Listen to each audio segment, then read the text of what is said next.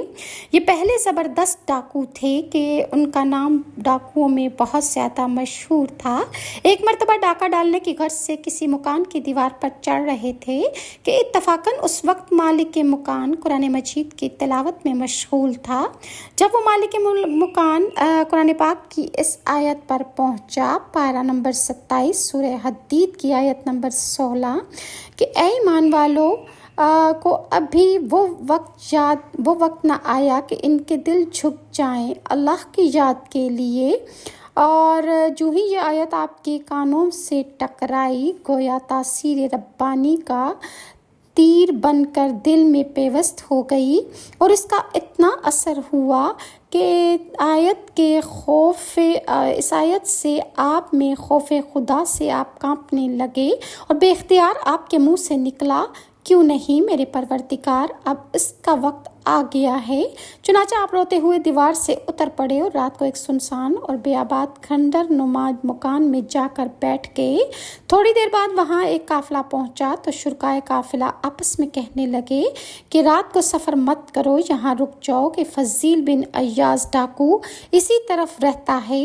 آپ نے قافلے والوں کی باتیں سنی تو اور زیادہ رونے لگے کہ افسوس، میں کتنا گنہگار ہوں کہ میرے خوف سے امت رسول کے قافلے رات میں سفر نہیں کر سکتے، اور گھروں میں عورتیں میرا نام لے کر بچوں کو ڈراتی ہیں۔